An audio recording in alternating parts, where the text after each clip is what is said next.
Welcome back to the SIBA Dirty South podcast. I'm Van the Red, and today we're going to be talking about lottery seeds 9 through 16's off-season previews. With me today is the commish, Kelly, and Kelly's going to kick us off with a recap of what's happened in the SIBA playoffs since our last pod, and then we're going to dive into these teams, starting with Denver. All right, thanks, Van, and thanks for having me back again. So we're going to talk about Game 3 and Game 4. And so, of course, I'm going to start in the Eastern Conference first because that one, I like that conference a little bit better than my own conference right now. But so we're going to talk about all four series are still alive. But the number 1 and 8 matchup between the Metros and the Silverback, the Metros took a commanding 3-1 lead in that series. The Silverback did win a game at home, so they're still fighting for their lives. I don't know how much more that Reese can pull out of that lineup to see if they can extend it a little bit more. But I got New York in a gentleman sweep in that one. And then in the 4-5 matchup, the Legion against the Hoops. I expected a better showing out of the Hoops in this series. Not taking anything away from Detroit, because Detroit is a very solid, balanced team, but it just the players, for whatever reason, for New Jersey, just already went on vacation, and so they're down 3-1 in that series as well. So we can see if Penny can rally her troops as she always does to get the best out of them to see if she can extend this series to 7. And then in the surprising matchup, the 3-6 matchup. I know Van was really high on Memphis if they could get that talent to play together, and it seems like they have got the talent to play at the right time together, and so they're up over the Jackal 3-1. And then in a dogfight in the 2-7 matchup, the Atlanta Attack against the Columbus Barons tied at 2-2. Jeremy has his hands full because Robbie is not going out without a fight. So, what do you think about the Eastern Conference? For the league old heads? Yeah. So, you got any insight on the Eastern Conference before we move to the Western Conference, Van? I don't know. My head is off to Maurice for what he's done with Philadelphia. I thought he'd get swept in the first round, but his late season run continues. I agree with you. That one looks the most like a gentleman's sweep to me. You got 2-3-1 series there. It's hard to come back from 3-1. I feel like Jacksonville has a better chance with the talent they have on that roster.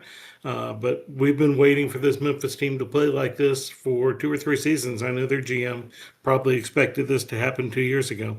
But when it gels, it gels. And right now they look like the superior team there. And Robbie's mojo with Columbus is something that baffles me all the time, and I'm sure it's baffling Jeremy right now. That may be the reason he didn't join us for this pod. He's pulling his hair out trying to figure out how he wins this series. Yeah, no doubt. And trust me, I'm there with Jeremy.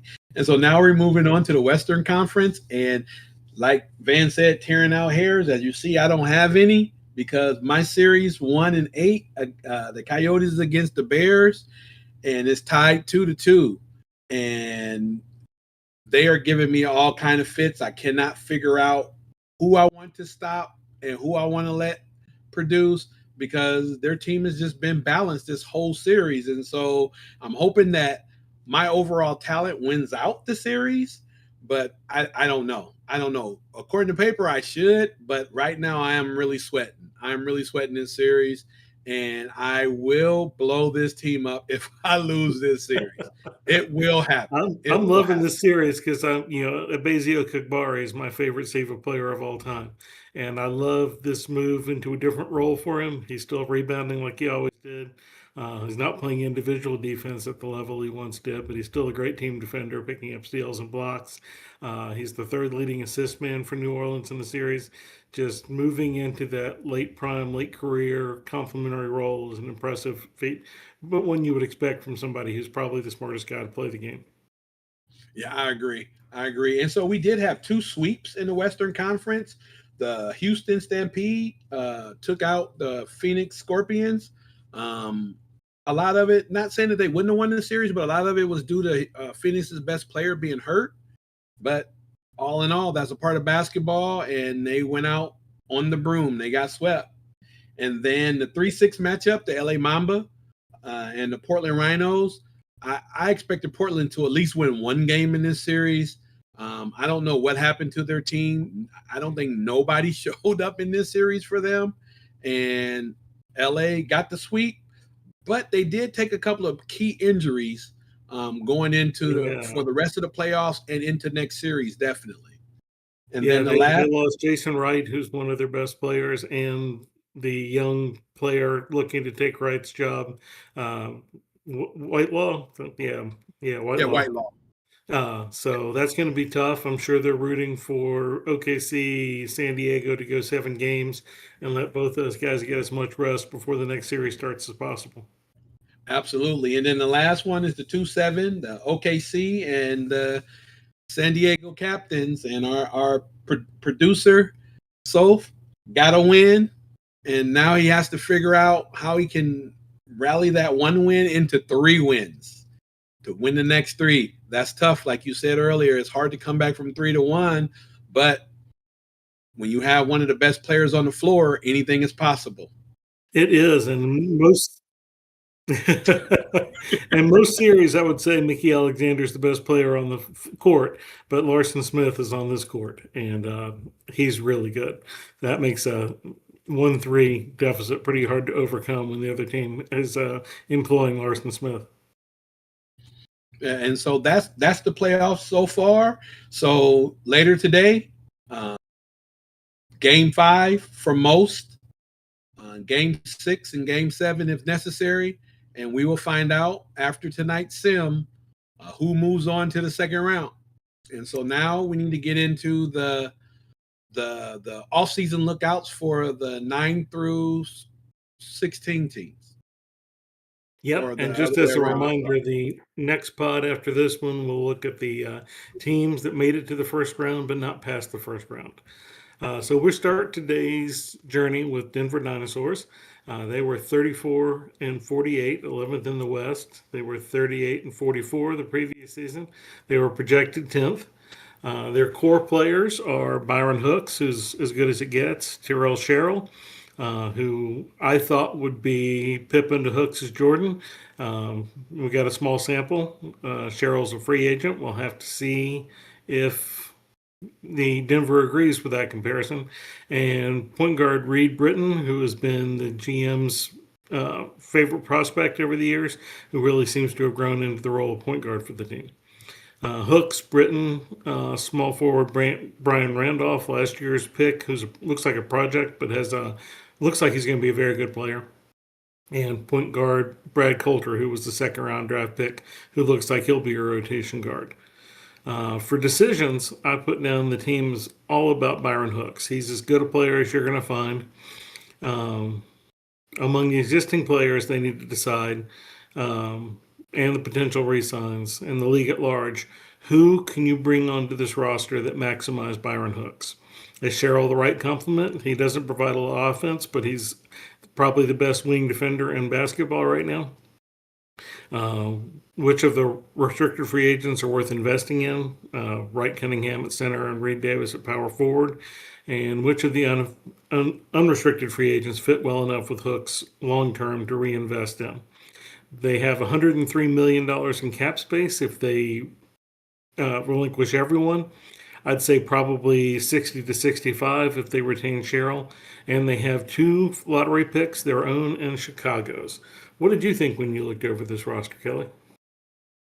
I'm in the same place with you. My number one decision is, of course, we know the owner loves Hooks, but really to evaluate if he is going to make him the franchise player of the Denver Dinosaurs and then build around him.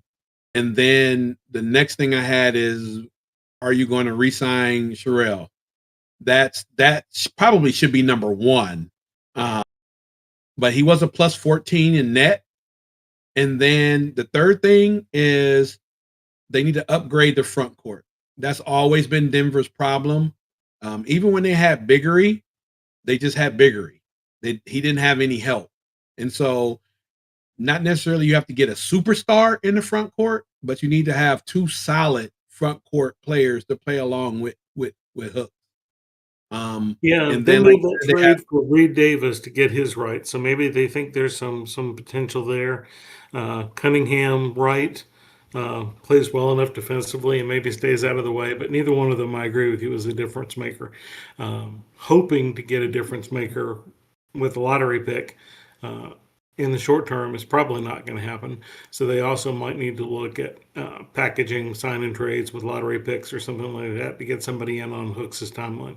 Hooks is not old by any stretch of the imagination, but say you draft a rookie, you're probably not expecting him to be that productive for 3 to 5 years, and that's 27 to 29 seasons for Byron Hooks. He probably wants somebody better sooner than that. yeah. But the key I think for Denver is that they have at their tools are both those two lottery picks, because you Yes. can move those two lottery picks and possibly get a young front court player that to come in and has already earned his stripes, and now you don't have to wait for him to improve. Or you can roll the dice and keep your two lottery picks, especially if one of them are high, and get you a decent pick, and he can come in and fill the void. May not be to get you over the hump, but can get you close to the hump. So that's a Yeah. choice that Denver has to make.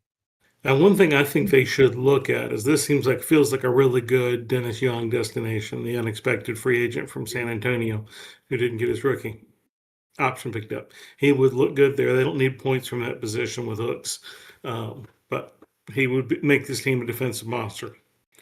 All right, Right. well, moving on then, we get to the Washington Eagles. Their record was 37 and 45, 13th in the East. They were 45 and 37 the previous year. They were projected to finish second, and their core is David Maben, Albrecht Renault, the two greatest players in franchise history, and youngster Tremaine Wilson. Um, Under contract next year, they have David Tucker, Peter Tyler, rotation forwards. Not terrible contracts.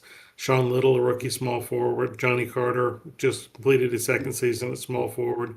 Jimmy Holiday, who was promising but is coming off his second year and has a torn ACL. And shooting guard Killian Albert, who's a lightning in the bottle bench scorer. And Dion Pointer, a rookie second round point guard. And where I want to start with this is I think the Eagles need to decide whether they want to be led by Red Auerbach or Danny Ainge. I think all the signs are there that the Maben Renault core is aging out. They're both have said several straight seasons of declining production. They've been great. They've been fantastic for the organization. Do they want to just continue to putter around the edges, try to finish? I think sixth is probably the realistic best bet if everything broke right for a season. Or do they want to blow everything up this offseason, see if they can sign and trade Maben and Renault out to other teams and start the rebuild? I think their hope was that Wilson would turn into the first star as those two aged into no longer being the best player on the championship team. And he's good, but he's not that. Yeah, no, I agree. And that was my biggest decision for them. Of course, we know Maben and Renault is a decision, but to decide whether Wilson would be a part of the next core. Yeah, Um, I think he can be the only my only risk with Wilson would be is if they do decide to blow it up and rebuild, Wilson might win you a few more games than you want to win in the first couple of years when you're really fighting for lottery position. Uh, if they choose not to resign any of the big three, they've got about 117 million in cap space, and they have all of their own picks, but no surplus picks whatsoever. So their own pick, I mean, they could win the lottery this year, and that'd look awesome, but most likely they're picking back half of the lottery here. right, right. And so my biggest thing for them is, as far as position wise goes, if they decide to bring what they have back, they need to get a center. They need to upgrade a center position. Whether it's get a center that can score, but they definitely need a center that clog up the middle, block the middle, and rebound. That Agreed. position is their weak area on their roster. Fortunately, I think that's the easiest position to find in our league right now. We have an excess of good bigs. All right, these are going faster than last time, Kelly. That brings us to Boston. Boston finished 39 and 43, tied for 10th in the East. They were 43 and 39, the second team in a row that flipped their record from the previous season. They were projected to finish 14th though, so 10th is an overachievement there. So good for them there. For core players, I have shooting guard Leroy Tyler. That's really the only one I could identify as who I would build around if I was on there. I'm sure they probably have different point of view on that, and that's great. Who's under contract? Pretty much everyone. There's a Cameron Bass at small forward has a player option. My question for them is, what is the direction of this franchise? They have a lot of good players, but I don't see any stars. And the best players are probably Tyler, who's a very good starting guard on an excellent contract. But he's 28. He's never made an All-Star game. And Albert Young is probably their second best player, and he's 33. Are they ready to flip this roster and go into rebuilding, or are they going to try to, again, tinker around the edges, see who they can complement Leroy Tyler with? If Bass opts in, they have about 15 million in cap space, and they have Atlanta's first, and San Antonio have swap rights with them. So San Antonio gets 2 bites at the lottery apple there, and can swap with Detroit swap with Boston should Boston have lottery luck. What did you think, Kelly?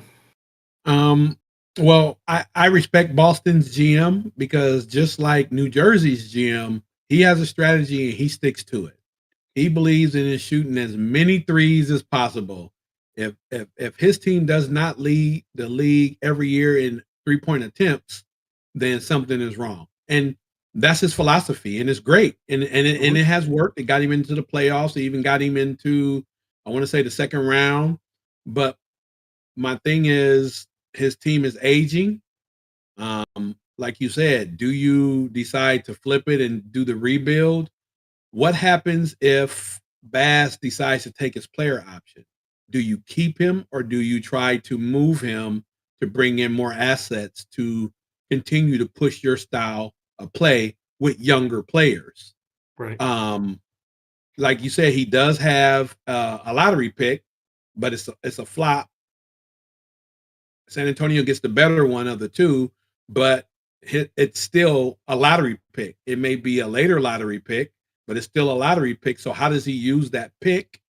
And then he also has another late first round pick from Atlanta. So he has some options to do. But when I wrote in my notes, I hate the word rebuild.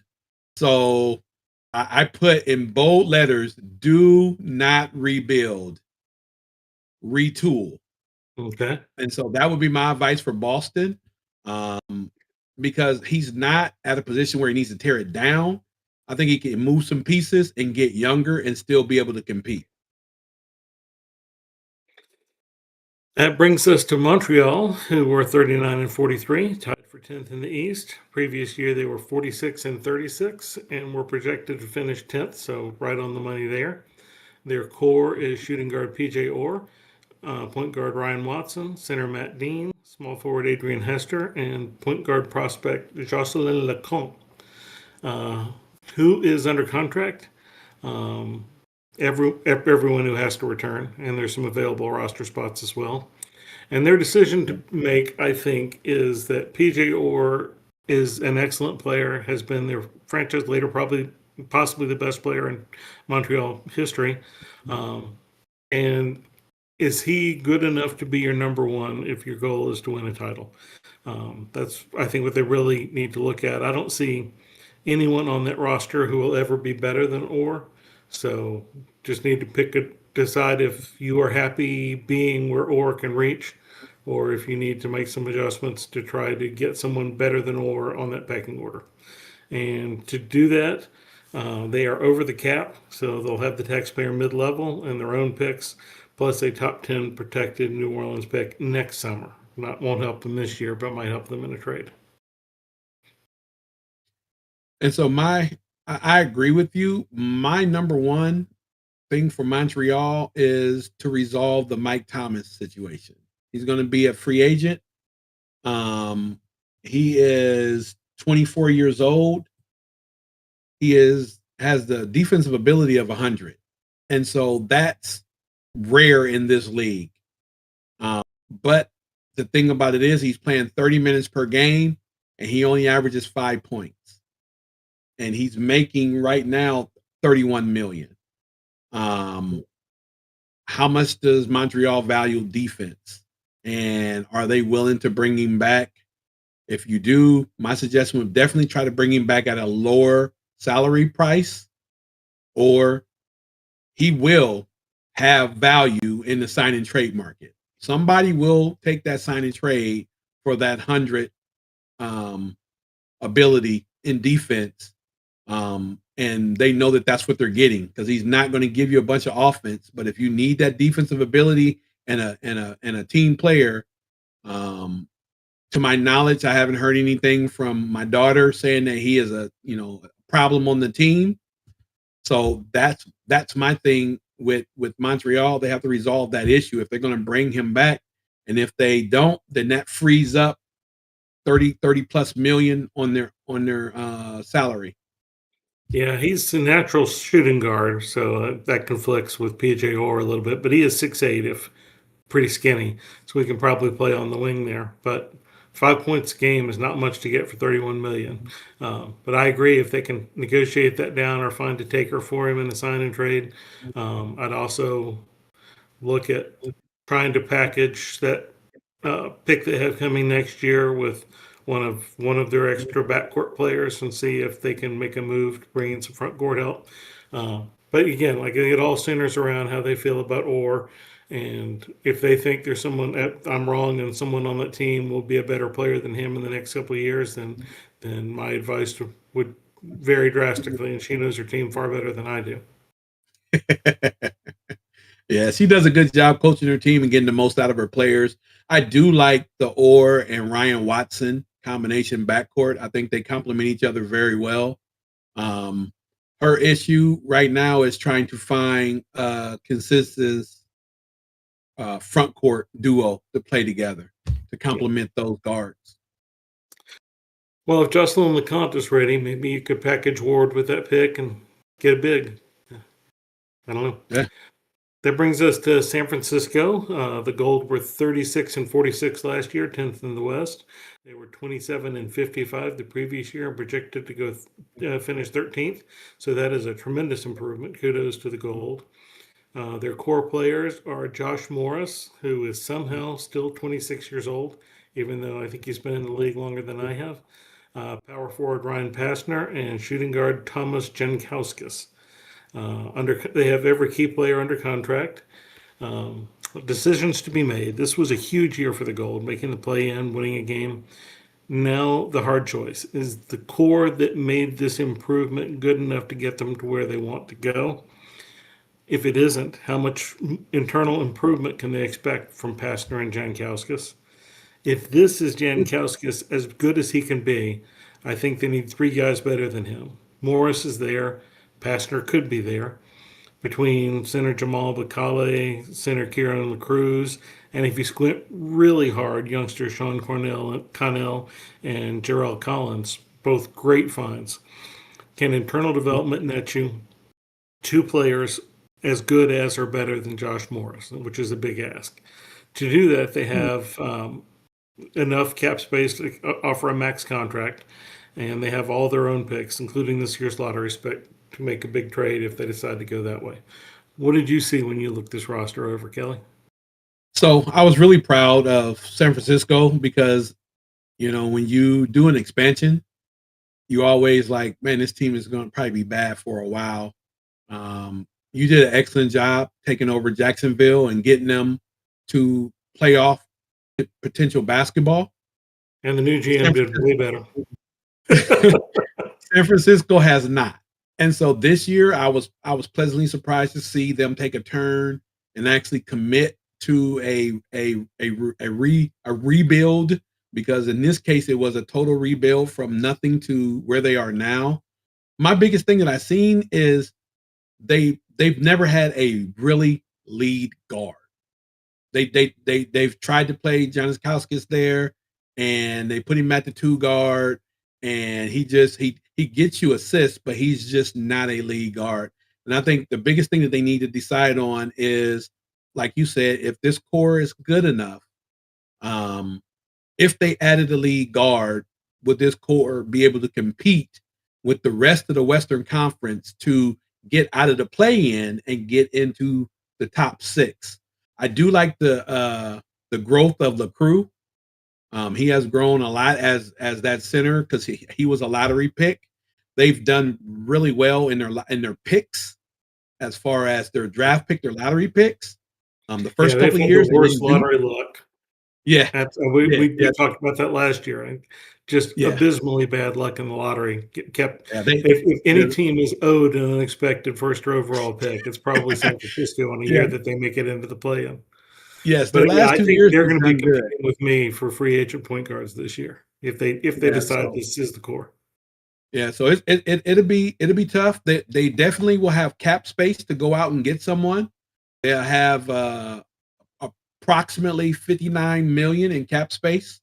Yep, So they will be able to go and I don't find any know kind of one. who's in the free agent market, but they will be able to be a contender to try to bring in a lead guard. But me, I, I don't know if this core is enough to say championship material, but I think if they was to get a lead guard, they could at least compete, Yeah. in the middle tier of the West. Yeah, and they've got to have bigs who can shoot because Josh Morris is going to be driving to the basket like his hair's on fire on every possession, and it Yes. does not work if you have bigs who are standing in his way under there. Yep. That brings us to Vancouver. Vancouver was 40 and 42, ninth in the West this year. 1 year after going 27 and 55, they were projected to finish 11th, and they got a new GM this season. So, welcome again to SIBA. And I was caretaking this beforehand, and I treated them like a rebuilding team and focused all their playing time on development. And he came in and said, Van, you're a big idiot, and put the youngsters back on the bench and let the veterans play.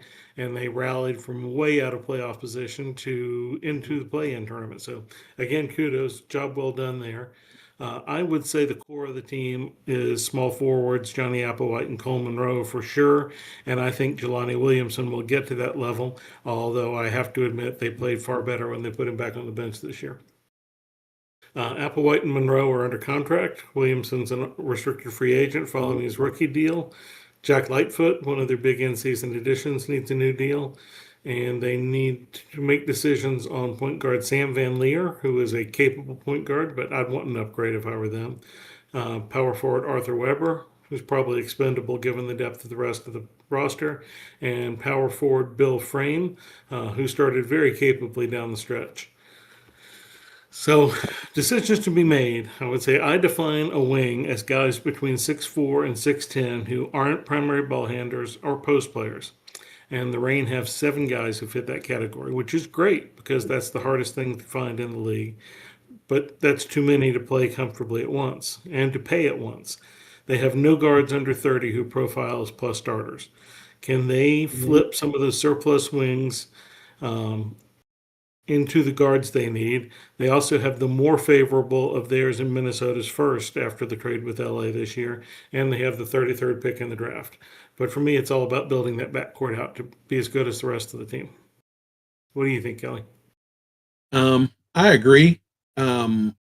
So my number one thing is to decide on what to do with the expiring veteran contracts.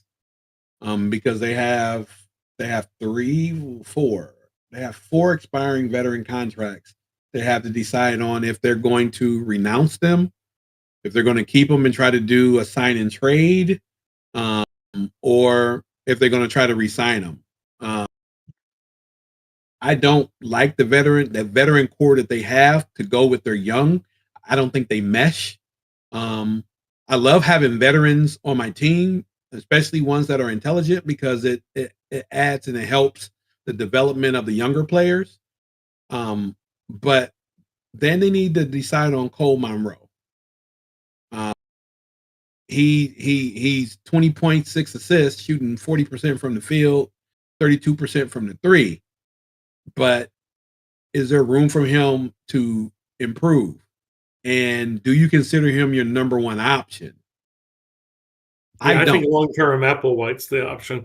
Now, Right. granted, in Monroe's defense, he was playing out of position at point guard for much of the last part of the season, which may have not have helped his efficiency numbers any. So this also could be a situation where getting the lead guard, we have both talked about, pushes him back into a role where he is more efficient.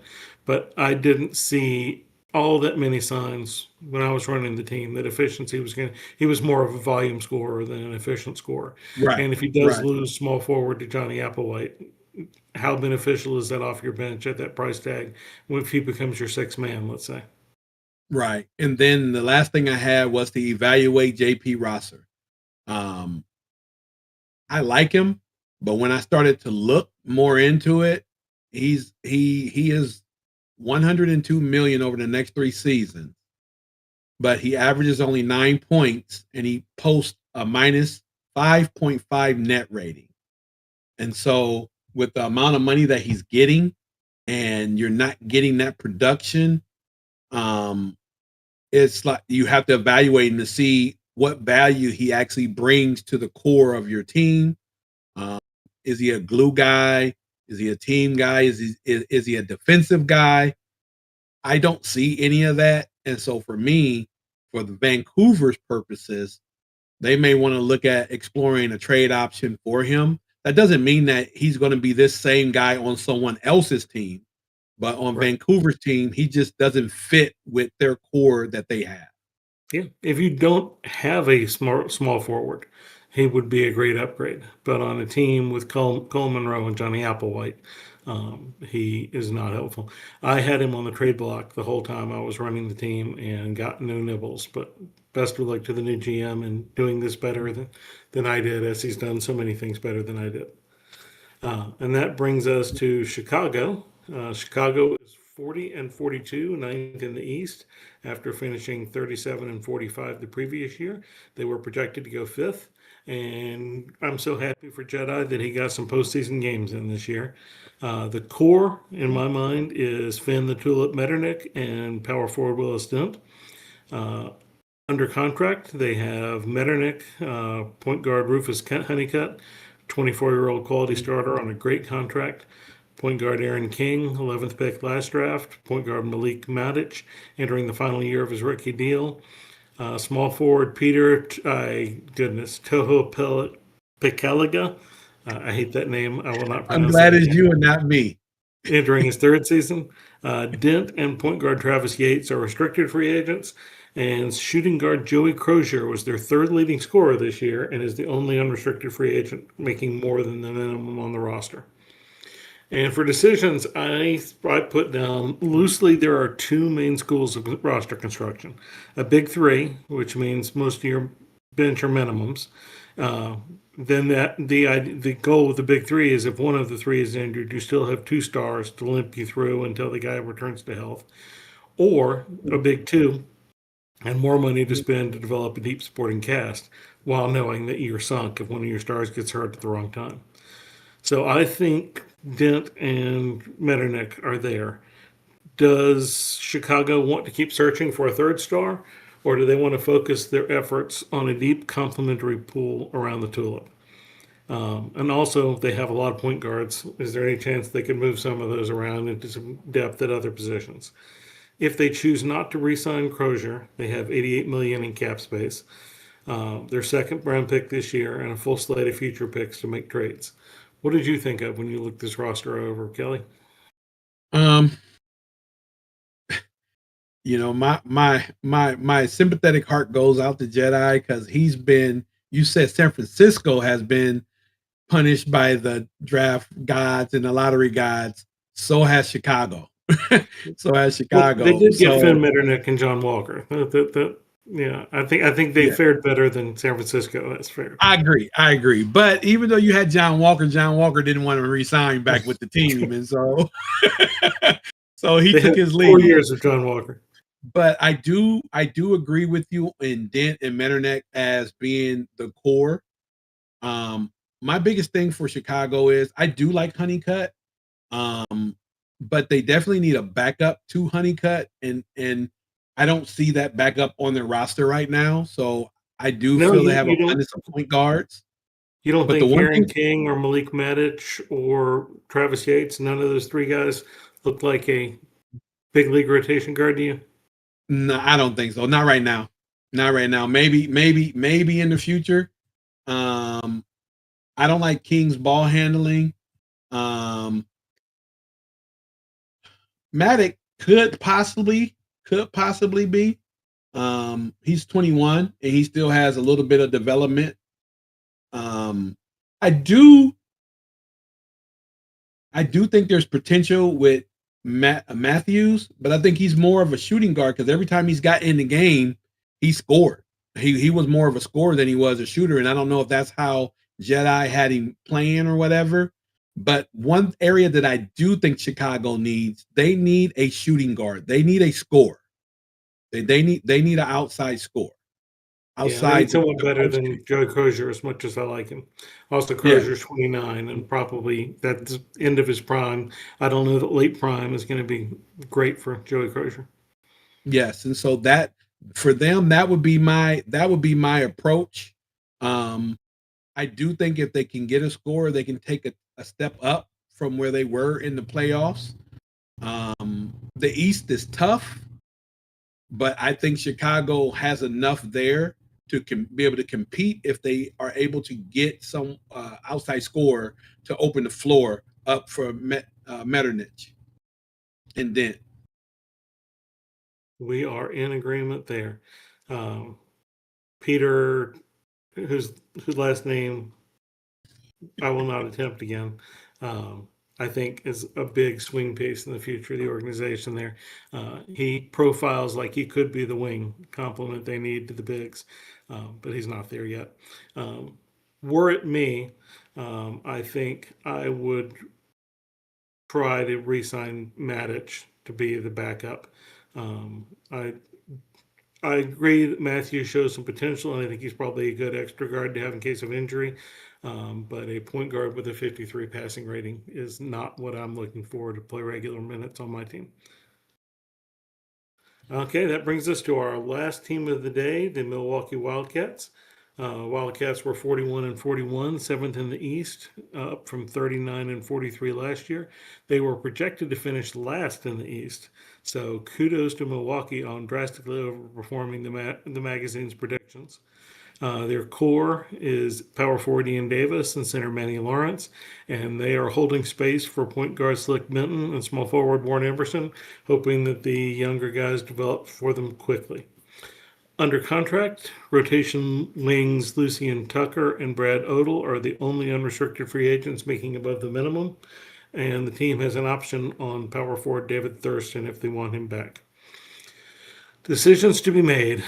Are we worried how Davis returns from an MCL tear that will sideline him all summer? Is internal development enough? And who is the shooting guard of the future? To deal with those decisions, they have about 26 million in cap space. If Tucker and Odell both leave, they have New Orleans first and their own second. What were your thoughts when you looked over Milwaukee? You hit my number one problem right on the head. Perimeter scoring. They need a shooting guard or small forward, point guard, if that's the routes you want to go for your point guard to be a scorer. But they need perimeter scoring in the worst way. They rank 101.5 points per game, where the league, many teams are scoring 110. And then they have in the rotational players, they have too many inefficient players. Ricky Smith was 41% from the field. David Miles was 39% from the field. Lucian Tucker was 41% from the field. Davis Thurston was 41% from the field. And Ward Emerson was 32% from the field. So once they went away from their starting core and went to their bench, it was, if you don't have Dennis Rodman to be out there rebounding the basketball, it's one and done, and the other team is going the other way.